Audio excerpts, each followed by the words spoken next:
उपासना कार्यक्रमातील आणखी एका भागात आपले स्वागत आहे. माझी आशा आहे की देवाच्या कृपेने आपण सर्व ठीक असाल. या कार्यक्रमात आपण पवित्र शास्त्राद्वारे आपला दैनंदिन प्रवास सुरू ठेवतो. देवाचे वचन एकत्रित वाचतो आणि ते अधिक सखोलपणे समजून घेण्याचा प्रयत्न करतो. आपल्या मागील भागात आपण शिकलो की अर्थप्रकाशन हे पवित्र आत्म्याचे कृपेचे कार्य आहे, जो आपल्याला पवित्र शास्त्र खऱ्या अर्थाने समजून घेण्यास सक्षम करतो. पवित्र शास्त्र मानवी भाषेत लिहिलेले असले आणि त्यातील तथ्ये नैसर्गिकरित्या समजून घेता येत असले तरी खरा आध्यात्मिक दृष्टिकोन तेव्हाच येतो जेव्हा आत्मा आपले हृदय आणि मन उघडतो. देवाचे वचन निर्मितीने दैवी आहे आणि म्हणूनच ते केवळ मानवी तर्काने समजू शकत नाही. आपण नम्रतेने त्याच्याकडे पाहिले पाहिजे. तसेच आपण शास्त्रलेखांचा अर्थ लावण्याच्या महत्त्वावरही चर्चा केली. जेव्हा वाचक आपले स्वतःचे विचार आणि गृहीतके मूळ मजकुरात आणतात तेव्हा मतभेद निर्माण होतात. पवित्र शास्त्राचा योग्य अर्थ लावण्यासाठी आपण त्याचा एकूण उद्देश, त्याचे मूळ श्रोते, त्याचा संदर्भ आणि त्याचा अभिप्रेत अर्थ विचारात घेतला पाहिजे. जोपर्यंत तो परिच्छेद स्पष्टपणे लाक्षणिक नसेल तोपर्यंत आम्ही वचनांचा शब्दाशः अर्थ घेतला पाहिजे. आजच्या भागात आपण एका नवीन आणि महत्त्वाच्या प्रश्नाकडे वळतो.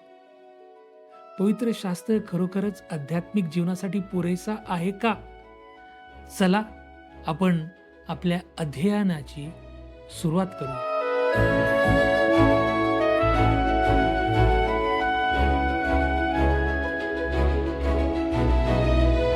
प्रियांनो, उपासना कार्यक्रमामध्ये आपले स्वागत आहे. पवित्र शास्त्राची मार्गदर्शक तत्वे या विषयावर आपले अध्ययन चालू आहे. आपण आणखी पुढे जात असताना पवित्र शास्त्र आमच्या जीवनामध्ये आम्हाला कसे सहाय्य करते आणि आमच्या जगिक आणि आध्यात्मिक बाबतीत ते कसे पूरक आहे हे आपण पाहणार आहोत. काही वेळेस असा प्रश्न आपल्या मनात येतो की आध्यात्मिक जीवनाच्या बाबींसाठी पवित्र शास्त्र खरोखर पुरेसे आहे का? आता या प्रश्नाचे उत्तर देण्यासाठी मला वाटते की तुम्ही माझ्यासोबत स्तोत्र 19 पाहावे. यामध्ये आपल्याला देवाच्या संपूर्ण वचनात शास्त्रवचनाच्या पर्याप्ततेचे म्हणजेच ते कसे पुरेसे आहे याचे सर्वात छोटे आणि थेट वर्णन सापडते. आता स्तोत्र 19 मध्ये एक सामान्य प्रस्तावना केली आहे आणि त्याद्वारे देवाच्या प्रकटीकरणाचे महत्त्व आपल्याला सांगितले आहे. सर्वप्रथम वचन 1 ते 6 मध्ये आपण देवाच्या निसर्गातील प्रकटीकरणाबद्दल वाचतो, ज्याला आपण सामान्य प्रकटीकरण म्हणतो. देव त्याच्या निर्मितीमध्ये प्रगट झाला आहे, परंतु त्याच्या वचनामध्ये आपल्याला आणखी विशिष्ट प्रकटीकरण दिसते, जे आम्हाला स्तोत्रकर्ता वचन 7 मध्ये सांगतो. आणि या स्तोत्राच्या दुसऱ्या भागात म्हणजेच 7 ते 14 वचनांपर्यंत विशिष्ट प्रकटीकरण या देवाच्या प्रकटीकरणावर लक्ष केंद्रित केले आहे. आता सुरुवातीला शास्त्रलेखांच्या पुरेसेपणाबद्दल वचन 7 ते 9 वर आपण लक्ष केंद्रित करूया. यामध्ये विचारांच्या 6 ओळी आहेत आणि त्या 6 ओळींपैकी प्रत्येक ओळीमध्ये 3 घटक आहेत. त्यामध्ये देवाच्या वचनांचे शीर्षक किंवा मथळा, देवाच्या वचनाचे वैशिष्ट्य आणि देवाच्या वचनाचा फायदा किंवा लाभ दिसून येतात. याचाच अर्थ देवाचे वचन हे संपूर्ण आध्यात्मिक स्रोत आहे.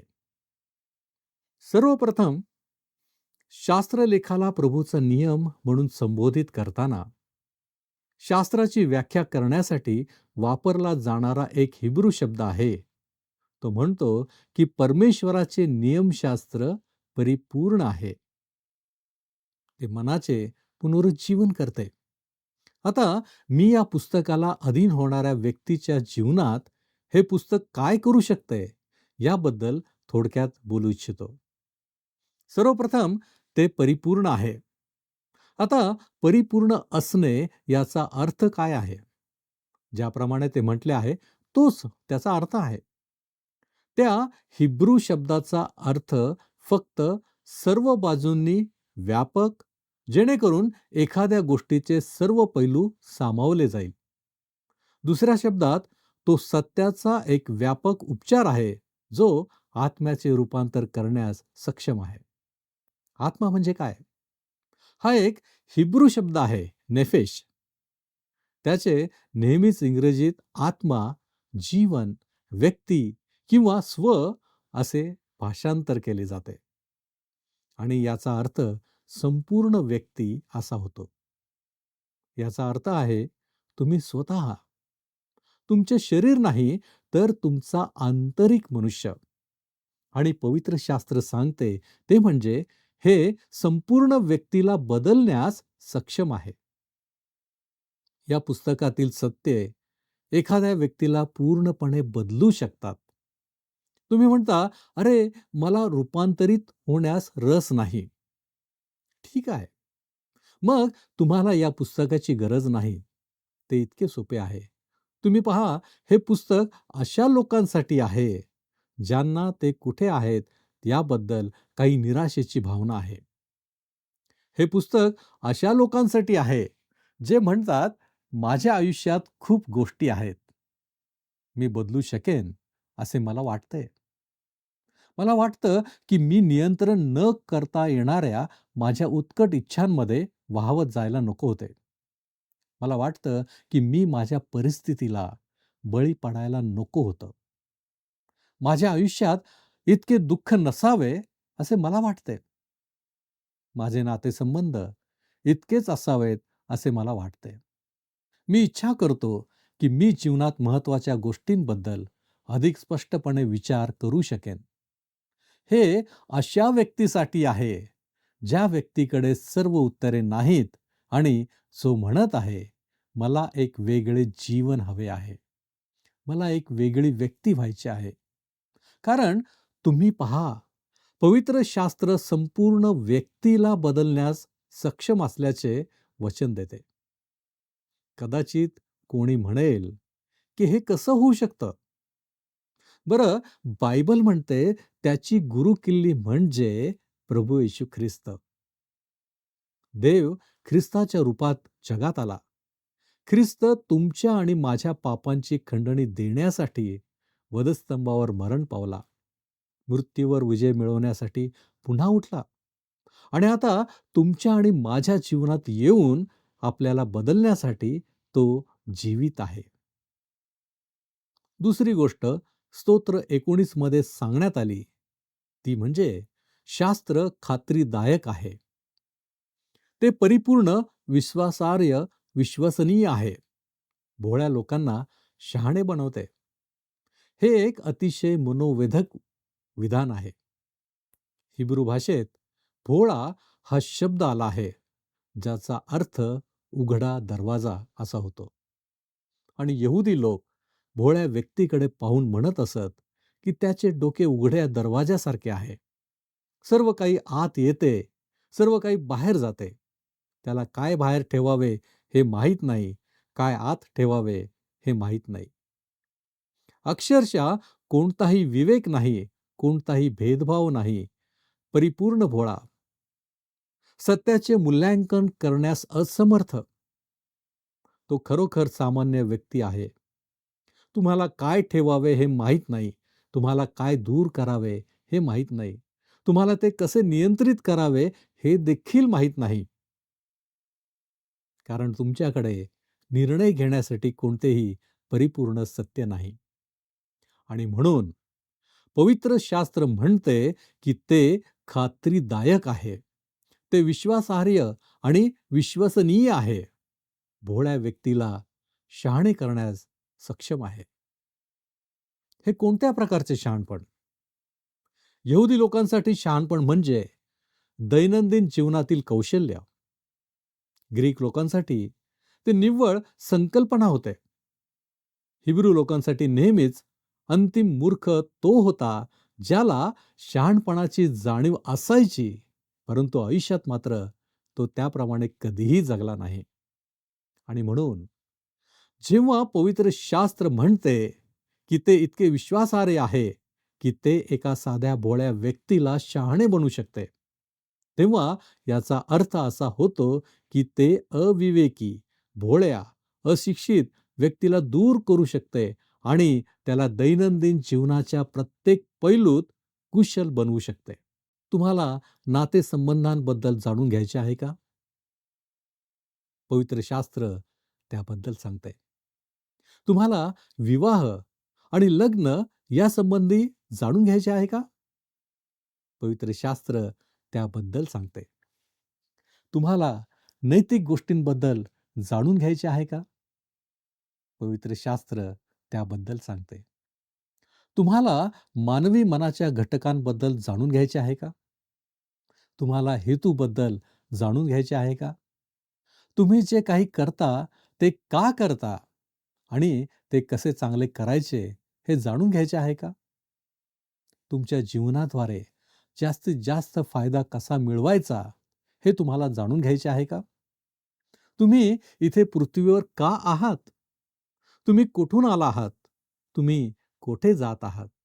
आणि तुम्हाला कशासाठी जगायचे आहे हे तुम्हाला जाणून घ्यायचे आहे का? या सर्व गोष्टी इथे पवित्र शास्त्रात आहे. कौशल्य आणि दैनंदिन जीवनाबद्दल सर्व काही इथे आहे. हे तुम्हाला वृत्तींबद्दल, प्रतिक्रियांबद्दल, तुम्ही लोकांशी कसे वागता, लोक तुमच्याशी कसे वागतात, तुमच्या जीवनात सद्गुण कसे जोपासायचे याबद्दल सांगते.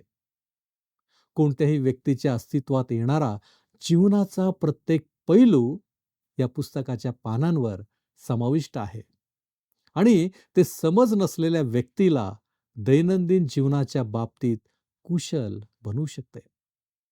या गोष्टी जबरदस्त आहेत ना? तिसरी गोष्ट, येथे असे म्हटले आहे की देवाचे वचन, ज्याला प्रभूचे विधी म्हणतात, ते सरळ आहेत. आणि हिब्रू भाषेमध्ये याचा अर्थ असा आहे की ते एक योग्य मार्ग ठरवतात. ते एक योग्य मार्ग तयार करतात आणि परिणामी ते हृदयाला आनंदित करतात. जेव्हा मी माझ्या स्वतःच्या आयुष्यात मागे वळून पाहतो, तेव्हा मला माहीत असते की मला कोणत्या दिशेने जायचे हे माहीत नव्हते. मला माहीत नव्हते की कुठे जायचंय. मला माझे भविष्य काय आहे हे माहीत नव्हते. मला माझे करिअर काय असावे हे माहीत नव्हते. मला काहीच माहीत नव्हते. आणि मी माझे जीवन ख्रिस्ताला दिले, तेव्हा देवाच्या आत्म्याला स्वतःला समर्पित करण्यासाठी मी देवाच्या वचनाचा अभ्यास करू लागलो. आणि अचानक देवाने माझ्यासाठी हा मार्ग तयार केला. आणि शास्त्रलेख, देवाचे वचन तो मार्ग कसा तयार करते हे पाहणे खरोखरच विलक्षण आहे. आणि मी त्या मार्गावर चालत असताना मी आनंद, सुख आणि आशीर्वाद अनुभवतो. खरं तर मला माझ्या आयुष्यात इतके आनंदित राहावे लागते की बहुतेक लोकांना माझ्याविषयी काहीतरी चुकते असे वाटेल. कारण माझ्या आयुष्यात समाधानाशिवाय दुसरे काहीही नाही. अडचणींमुळेही समाधान मिळते, कारण त्यातून असा मार्ग निर्माण होतो की देव मला त्यातून बाहेर काढण्याद्वारे स्वतःला विश्वासू प्रगट करतो. म्हणून दुःख देखील आनंदाचा स्रोत आहे. योहान याचा 16वा अध्याय आणि 21 वचनात येशूने म्हटले आहे, स्त्री प्रसूत होते तेव्हा तिला वेदनांचे दुःख होते, कारण तिची प्रसूतीची घटका आलेली असते. परंतु बालक जन्मल्यावर, मनुष्य जगात जन्मल्याचा जो आनंद होतो, त्यामुळे तिला त्या क्लेशांची आठवण होत नाही. लक्षात घ्या प्रियांनो, तुम्ही पाप न करता, लैंगिक संबंधांशिवाय, ड्रग्ज शिवाय, दारू शिवाय, कोणत्याही परिस्थितीत स्वतःचे समाधान न करता आनंदी जीवन जगू शकता. तुमचे जीवन आनंदी असू शकते. कारण देव त्याच्या वचनाचे पालन करणाऱ्या लोकांना आनंदी जीवन देतो. देवाने तुम्हाला निर्माण केले आहे.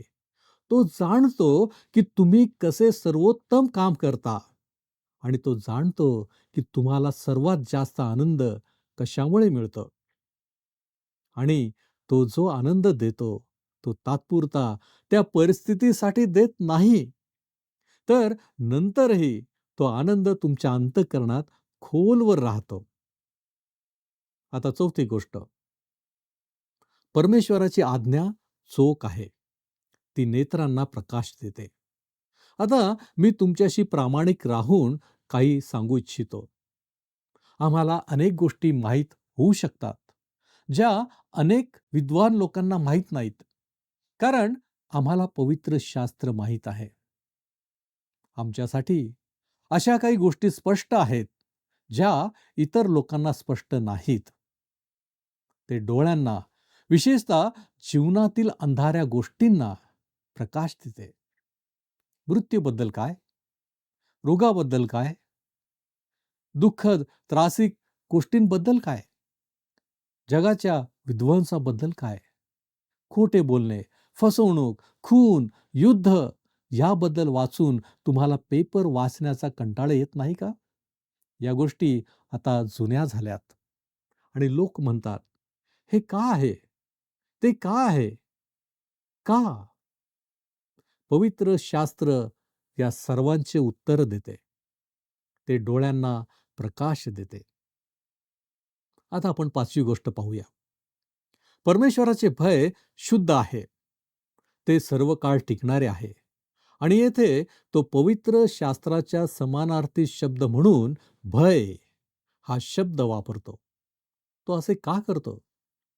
कारण पवित्र शास्त्र भय किंवा देवाचे अद्भुतपण व्यक्त करण्याचा हेतू आहे, जेणेकरून आपल्याला भक्तीकडे आकर्षित करण्यासाठी आदरयुक्त विस्मय निर्माण होईल. ते ज्या अर्थाने निर्माण करू इच्छिते त्या अर्थाने वापरले जाते. पवित्र शास्त्र देवाबद्दल भीती किंवा विस्मय किंवा आदर किंवा उपासना निर्माण करण्याचा हेतू आहे. आणि देवाच्या उपासनेत आपल्याला सूचना देणारे हे शास्त्रलेख किंवा वचन, तो म्हणतो शुद्ध आहे. या शब्दाचा अर्थ आहे अशुद्धतेचा अभाव, घाणेरडेपणाचा अभाव आणि अपूर्णतेचा अभाव. आणि ते म्हणजे पापरहित, वाईटाशिवाय, भ्रष्टतेशिवाय, त्रुटीशिवाय असे असणे. पवित्र शास्त्र हे असे पुस्तक आहे ज्याला कधीही संपादनाच्या दुसऱ्या आवृत्तीची आवश्यकता नाही. ते कधीही संपादित करण्याची आवश्यकता नाही. ते अद्ययावत करण्याची आवश्यकता नाही. ते कधीही जुने किंवा संपुष्टात येत नाही. ते आपल्याशी तितकेच स्पष्ट आणि थेट बोलते, जितके ते लिहिले गेल्यापासून कोणत्याही शतकात कोणाशीही बोलले असते. ते अविश्वसनीय आहे. ते स्वच्छ आहे. याचा अर्थ असा की ते इतके शुद्ध आहे की ते कायमचे टिकते. आणि शेवटी आणि सर्वात स्पष्टपणे ते म्हणते, देवाचे वचन सत्य आहे. आज सत्य असलेले काहीतरी शोधणे किती कठीण आहे हे तुम्हाला माहिती आहे का? तुम्हाला माहिती आहे का सत्य काय आहे? Times of India, Indian Express ही वर्तमानपत्रे खरी आहेत का? Newsweek, BBC news, world report हे खरे आहेत काय? एखादी जाहिरात तुम्हाला सत्य सांगते का? मग असे जर आहे, तर मग सत्य आहे तरी काय? मी गणिताबद्दलच्या सत्याबद्दल बोलत नाही. मी जीवनाच्या सत्याबद्दल बोलत आहे. मृत्यू, देव, माणूस, पाप, काय बरोबर आहे, काय चूक आहे, स्वर्ग, नरक, आशा, आनंद, शांती. म्हणजे जीवन जगण्यालायक बनवणाऱ्या खऱ्या गोष्टींबद्दल बोलत आहे. मनुष्य ते शोधू शकत नाहीत. तुम्ही नैसर्गिक जगाच्या पलीकडे जाऊ शकत नाही.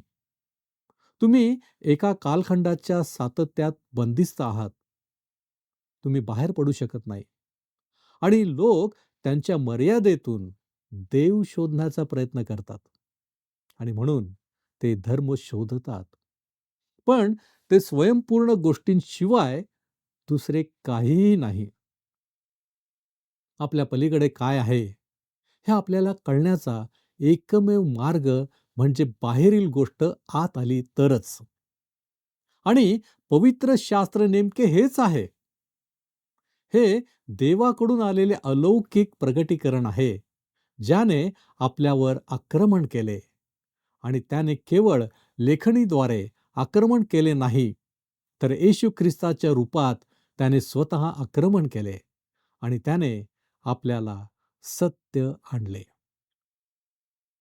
आता जर देवाचे वचन तारणासाठी पुरेसे असेल, जर ते एखाद्या व्यक्तीच्या आत्म्याचे परिपूर्ण रूपांतर करण्यास पुरेसे असेल, जर ते आध्यात्मिक जीवनाच्या सर्व कौशल्यांसाठी पुरेसे असेल, जर ते जीवनातील दुःख आणि संघर्षांवर मात करण्यासाठी पूर्ण आनंद आणण्यास पुरेसे असेल, जर ते पाहण्यास कठीण असलेल्या अंधाऱ्या गोष्टींना समजावून सांगण्यास पुरेसे असेल, जर ते सर्व पाप शुद्ध करण्यासाठी पुरेसे असेल, आणि जर या सर्वांमध्ये ते नेहमीच सत्य असेल, तर ते आध्यात्मिक जीवनातल्या प्रत्येक गोष्टीचा स्रोत असले पाहिजे. आणि ते अतिशय विश्वासार्ह आहे. वस्तुस्थिती अशी आहे की देवाने आपल्या हातात असलेल्या शास्त्रलेखात आध्यात्मिक जीवन आणि कर्तव्य यासाठी आवश्यक असलेले सर्व सत्य स्थापित करण्यासाठी त्याच्या सार्वकालिक इच्छेची तुलनात्मक परिपूर्ण अभिव्यक्ती आपल्याला दिली आहे. होय प्रियांनो, पवित्र शास्त्र परिपूर्ण आहे, खात्री देणारे आहे, आमच्या हृदयाला आनंदित करणारे आहे, सर्व काळ टिकणारे आहे. ते सत्य आहे, आमच्यात बदल करण्यास सामर्थ्यवान आहे. असे हे विलक्षण पवित्र शास्त्र आमच्यापर्यंत देवाने दिले आहे. फक्त आम्हाला ते वाचायचे आहे आणि आमच्या जीवनासाठी पोषक असलेल्या गोष्टी त्यातून स्वीकारायच्या आहेत. काय आपण तयार आहात? आपण प्रार्थना करूया. आमच्यावरती प्रीती करणाऱ्या आमच्या महान प्रेमळ परमेश्वरा, धन्यवाद देतो, तू स्तुती करतो यासाठी की प्रभूजी तू आजही आमच्यावरती प्रीती करत आहेस. आणि विशेष म्हणजे प्रभूजी, तुझं अनमोल असं वचन, पवित्र शास्त्र तू आमच्यापर्यंत दिलेलं आहेस. यासाठी की प्रभू परमेश्वर आमचं जीवन अधिक आशीर्वादित बनावं. जेव्हा आम्ही या वचनाकडे वळतो, जेव्हा आम्ही ही वचनं वाचतो, जेव्हा आम्हाला या वचनातील सत्य गोष्टी समजून येतात, होय प्रभूजी, आमचं जगिक जीवनच नव्हे तर आमचं आत्मिक जीवनही त्याच्याद्वारे बदलतं. होय प्रभूजी, आम्ही मान्य करतो की या सगळ्या गोष्टी तू आमच्यासाठी दिलेल्या आहेस. आतापर्यंत प्रभूजी आम्ही या गोष्टींपासून दूर असू तर तू आम्हाला क्षमा कर. परंतु येणाऱ्या दिवसांमध्ये आम्हाला जास्तीत जास्त तुझ्या वचनांमध्ये रममाण होण्यास तू आम्हाला सहाय्य कर. ही संधी दिलीस, आम्ही तुझ्या आभारी आहोत. येशू ख्रिस्त आमचा प्रभू याच्याद्वारे मागतो म्हणून तू ऐक. आमेन. ख्रिस्ताची प्रीती आपणाबरोबर सदैव असो.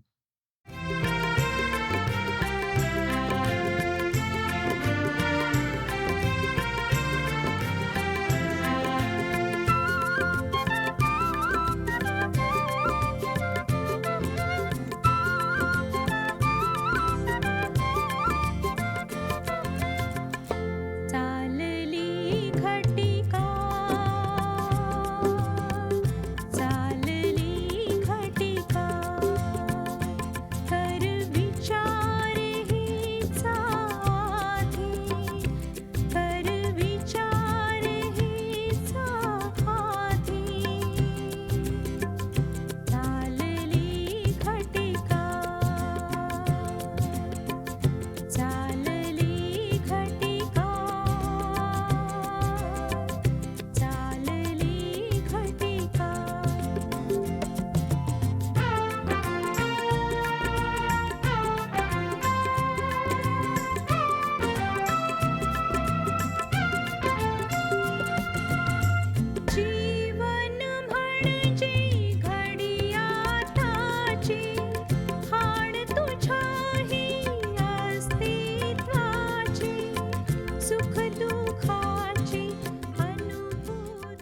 प्रियांनो, आमच्यासोबत पुन्हा एकदा सहभागी झाल्याबद्दल आपले मनापासून आभार. तुम्ही आमच्यासोबत आहात याचा मला आनंद आहे. आजच्या भागातून आपण शिकलो, की पवित्र शास्त्र आध्यात्मिक जीवनाच्या सर्व बाबींसाठी पूर्णपणे पुरेसे आहे. तसेच स्तोत्रकर्त्याद्वारे दाखविलेले पवित्र शास्त्राचे 6 गुण म्हणजेच प्रत्येकाचे एक शीर्षक, एक वर्णन आणि एक फायदा हे देखील पाहिले. देवाचे वचन परिपूर्ण आहे, जे संपूर्ण व्यक्तीचे रूपांतर करते. ते निश्चित आहे, जे साध्या लोकांना ज्ञान देते आणि दैनंदिन जीवनात मार्गदर्शन करते. ते योग्य आहे, जे एक स्पष्ट मार्ग दाखवते, ज्यामुळे गहन आनंद मिळतो. ते स्पष्ट आहे, जे जीवनातील सर्व कठीण प्रश्नांबद्दलची आपली समज उज्ज्वल करते. ते शुद्ध आहे, कधीही कालबाह्य किंवा दूषित होत नाही. ते सर्व काळ टिकते आणि ते सत्य आहे.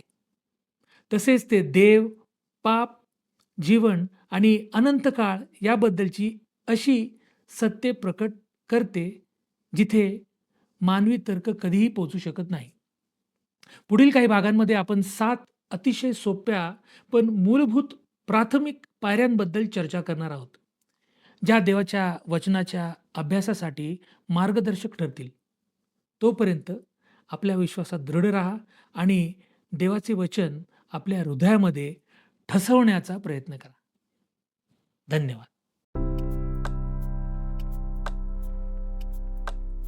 मागील कार्यक्रमातील प्रश्नाचे उत्तर आहे पर्याय बी. ग्रंथपंचक म्हणजे पवित्र शास्त्रातील जुन्या करारातील पहिली 5 पुस्तके. आजचा प्रश्न, पवित्र शास्त्र परिपूर्ण, विश्वसनीय आहे. ते भोळ्या लोकांना शहाणे बनवते असे कोणते स्तोत्र सांगते? ए. 18, बी. 22, सी. 19, डी. 25. प्रियांनो, या प्रश्नाचे उत्तर उद्या सकाळी 6 वाजण्याच्या आधी पर्याय ए, बी, सी किंवा डी लिहून आपले नाव, पत्ता आणि ठिकाण यासोबत मोबाईल नंबर 7021474742 वर SMS किंवा व्हॉट्सॲप करा. हा कार्यक्रम आपणास आवडला काय? आता आम्हाला एक मिस कॉल करा.